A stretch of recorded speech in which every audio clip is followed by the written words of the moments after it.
sama.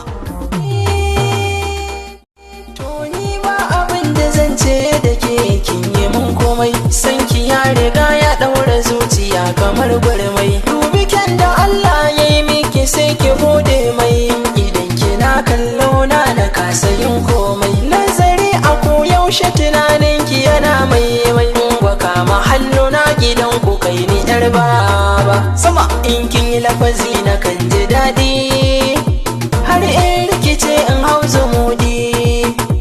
Takunki da banki ke na faɗi, juyo kalle ni dai nishaɗi.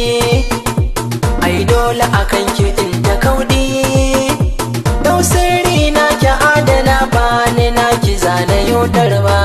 Sama kalli kamata da take alamu sun nuna, za mu kasance a waje ɗaya yiwu a mu zauna. Kin zama ni kuma na zama ke bayan kamani har magana. Makarantar so da zurfi wanda bai yi bai nishaɗi ba.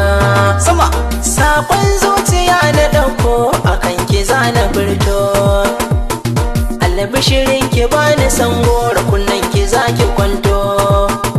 Jiya na yi mafarki na kama hannun ki mun ɗauki hoto.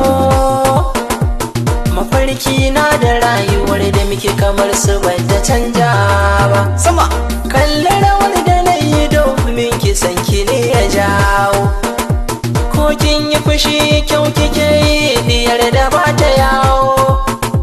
Komai inni na je na samu gari ki zana kawo. Tunda mun so junan mu so na gaske lafiyar ki zana kiwo.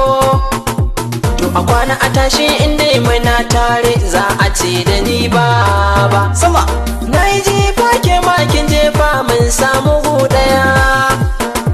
Ko da tafiyar mu idan muna yi ta kan zama kala ɗaya. Shi yasa duka inda zani na fi so mu je gaba ɗaya. Kullum ƙaunar mu karuwa take junan mu ban mu saba ba. Sama na daga tuta a cikin 'yan mata ku saurara, ne nazari na duba mai sona ta yau zarra. Kowa ya shaida in an ga wata a baya akwai zara. Na ɗau da ko na sanki bangaren da za na sauki ba.